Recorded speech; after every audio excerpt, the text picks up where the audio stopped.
Hi, இது உங்கள் VK simplified. இன்றைக்கி நம்ம என்ன பார்க்க போகிறோம்னா, 2 நாளைக்கு முன்னால் ட்விட்டரில் நம்ம குரூப் 4 வேக்கன்சி இன்க்ரீஸ் பண்ணி ட்விட்டரில் ட்வீட் போட்டு ட்ரெண்ட் பண்ணிகிட்டு இருந்தோம். அதுக்கு பதில் அளிக்கிற விதமாக தான் இன்றைக்கி கவர்மெண்ட் வந்து ஒரு அறிக்கையை வெளியிட்டிருக்காங்க. அதில் என்ன சொல்கிறாங்கன்னா, கடந்த 3 ஆண்டுகளில் அரசு துறையில் 68,039 இளைஞர்களுக்கு வேலைவாய்ப்பு கொடுத்துருக்காங்களாம். அதாவது அரசு துறைகளில். ஸோ அதில் எத்தனை வேலைவாய்ப்புகள் வந்து இவங்களா அறிவித்து இவங்களா எக்ஸாம் நடத்தி இவங்களா வந்து அப்பாயின்மெண்ட் ஆர்டர் கொடுத்தாங்கன்னு தெரியல. இதுக்கு முன்னாடி இருக்க கவர்மெண்ட் வந்து இதில் முக்கால்வாசி இதை நோட்டிஃபை பண்ணி அவங்க எக்ஸாம் நடத்துனாங்க. இவங்க அப்பாயின்மெண்ட் ஆர்டர் மட்டும் கொடுத்துட்டு அதுலேயும் சேர்த்து இவங்க 68,039 இளைஞர்களுக்கு வேலைவாய்ப்பை கொடுத்துட்டோன்னு போட்டாங்க. சொல்லப்போனால் கடந்த 3 வருஷம் தான் டிஎன்பிஎஸ்சி வரலாற்றிலே ஒரு இருண்ட காலம் சொல்லலாம். ஏன்னா டிஎன்பிஎஸ்சிக்கு தலைவரே அவங்க நியமிக்கல 3 வருஷமாக. இப்போ தான் நியமிச்சிருக்காங்க. இந்த தலைவர் இல்லாதனால எக்ஸாமில் வந்து வேக்கன்சி ரொம்ப குறைச்சி போட்டாங்க 3 வருஷமாக. அதுவும் இல்லாமல் எக்ஸாம் ரிசல்ட் வந்து ரொம்ப டிலே பண்ணி ரிசல்ட் போட்டாங்க.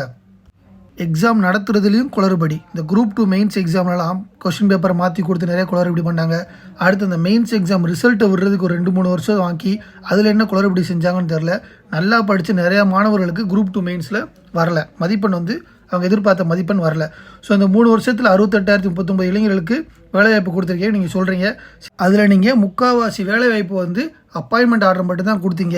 எக்ஸாம் நடத்துனது நோட்டிஃபை பண்ணதெல்லாம் ப்ரீவியஸ் கவர்மெண்ட் தான் பண்ணாங்க. நீங்கள் ரிசல்ட் விடவே 2 வருஷம் 3 வருஷமும் டிலே பண்ணிட்டீங்க. சரி, அதை விடுங்க. இப்போ குரூப் 4 எக்ஸாமில் 2 வருஷமாக கண்டக்ட் பண்ணல.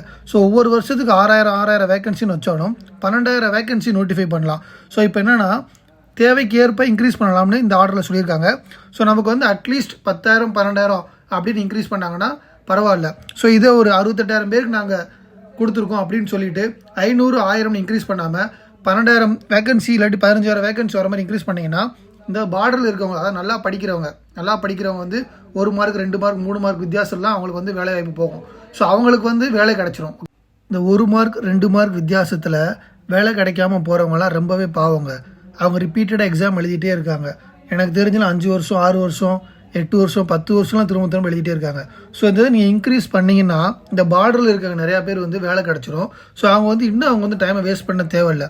திரும்ப இன்னும் 1 வருஷம் காத்திருந்து அப்போ நீங்கள் வந்து 3,000 விடுவீங்களோ 4,000 விடுவீங்களோ வேகன்சி, அதுலேயும் அவங்களுக்கு பார்டரில் போய் அப்புறம் திரும்ப வந்து ஸோ வந்து இப்போயே நீங்கள் இன்க்ரீஸ் பண்ணிங்கன்னா இவங்கெல்லாம் வந்து உள்ளே போயிடுவாங்க. அடுத்து ஃப்ரெஷ்ஷான கேண்டிடேட் வந்து அடுத்த காம்படிஷனுக்கு வருவாங்க. ஸோ நம்ம கோரிக்கையை ஏற்று கவர்மெண்ட் 12,000 to 15,000 வரைக்கும் வேகன்சி இன்க்ரீஸ் பண்ணி வச்சாங்கன்னா ரொம்ப வருஷமாக ப்ரிப்பேர் பண்ணிகிட்டு இருக்கவங்க ஜாப் கிடச்சி உள்ளே போயிடுவாங்க. அவங்க கஷ்டப்பட தேவையில்லை. அடுத்து ஸோ பார்ப்போம், இன்க்ரீஸ் பண்ணுவோன்னு போட்டிருக்காங்க. அது எந்த அளவுக்கு இன்க்ரீஸ் பண்ணுறாங்கன்னு தெரில. ஒரு பல்கான இன்க்ரீஸாக இருந்தால் நமக்கு நல்லாயிருக்கும். ஸோ கவர்மெண்ட் ஆஸ்பிரன்ஸோட மனநிலையை புரிஞ்சு இன்க்ரீஸ் பண்ணுவாங்கன்னு நம்புவோம். மினிமம் 12,000 மேக்ஸிமம் 15,000 வரைக்கும் இன்க்ரீஸ் பண்ணலாம். நம்புவோம், பார்ப்போம் என்ன நடக்குதுன்னு. சரி, இப்போ நம்ம குரூப் 2 ப்ரிலிம்ஸுக்கு வருவோம். குரூப் 2 ப்ரிலிம்ஸில் ஒவ்வொரு இன்ஸ்டியூட்டும் ஒவ்வொரு மாதிரி கட் ஆஃப் சொல்கிறாங்க. ஸோ அவங்க என்ன கட் ஆஃப் சொன்னாலும் நம்ம திரும்ப அடுத்த எக்ஸாம் நம்ம கொடுத்து தான் ஆகணும், அடுத்த குரூப் 2 வந்தாலும். சரிங்களா? ஸோ அதனால் என்ன பண்ணுறீங்க, குரூப் 2 மெயின்ஸுக்கு படிக்க ஆரம்பிச்சிருங்க. 140க்கு மேலே இருந்தாலே படிக்க ஆரம்பிச்சிருங்க. ஏன்னா 150க்கு மேலே 20,000 பேராக இருக்க போகிறாங்க. ஸோ 140க்கு மேலே இருக்கவங்க படிக்க ஆரம்பிச்சிருங்க. இன்ஸ்டியூட்டில் இப்போ சேர வேணாங்க. இன்ஸ்டியூட்டில் இப்போ சேர்ந்து காசை வெட்டியாக்குறதுக்கு இந்த 2 மாதத்தில், அதாவது 2 மாதத்தில் ரிசல்ட் வந்துருன்றாங்க. ஓகேவா? அஃபிஷியல் ஆன்சர் கீ இன்னும் வரல. அதுக்குள்ளே நிறைய இன்ஸ்டியூட்டில் கட் ஆஃப்லாம் போட்டாங்க. ஓகேவா? ஸோ இப்போ என்னென்னா அந்த கட் ஆஃப் எவ்வளோன்னு டிஎன்பிஎஸ்சிக்கும் தெரியாது, நமக்கும் தெரியாது, யாருக்குமே தெரியாது. அது ஒரு கணிப்பு தான். ரிசல்ட் வந்தால் தான் இவ்வளோ கட் ஆஃப்னு நமக்கு தெரியும். ஸோ 140க்கு மேலே இருக்கவங்களே படிக்க ஆரம்பிச்சிருங்க. இப்போவே இன்ஸ்டியூட் சேர வேணாம். 140க்கு மேலே இருக்கிறவங்க முதல்ல மெயின்ஸ் சிலபஸ் எடுத்து பாருங்கள். இந்த சிலபஸில் இருக்கிறதுல எதெல்லாம் நம்ம ப்ரிலிம்ஸ்க்கு இதுக்கு ஒத்து போகுதுன்னு பாருங்கள். அதில் என்னென்ன டாப்பிக்லாம் நம்ம ஸ்கூல் புக்கில் இருக்குன்னு பாருங்கள். அதெல்லாம் முதல்ல முடிச்சு வச்சுருங்க. அதை முடிக்க உங்களுக்கு 2 மாதம் ஆகும். சரிங்களா? இந்த 2 மாதத்தில் இதெல்லாம் முடிச்சு வச்சுட்டிங்கன்னா அடுத்து ரிசல்ட் வந்ததுக்கப்புறம் நம்ம டெஸ்ட்டு ப்ராக்டிஸ் பண்ண ஏதாவது இன்ஸ்டியூட்டில் போய் அடுத்து நம்ம சேர்ந்துக்கலாம். சரிங்களா? ஸோ அதனால் 140க்கு மேலே இருக்கவங்களே இப்போ மெயின் சிலபஸ் எடுத்து படிக்க ஆரம்பிச்சிருங்க. ஸோ நமக்கு ரிசல்ட் பாசிட்டிவாக வந்துச்சுன்னா பாதி சிலபஸை முடிச்சாச்சுன்னு ஒரு கான்ஃபிடென்ட்டாக இருக்கலாம்.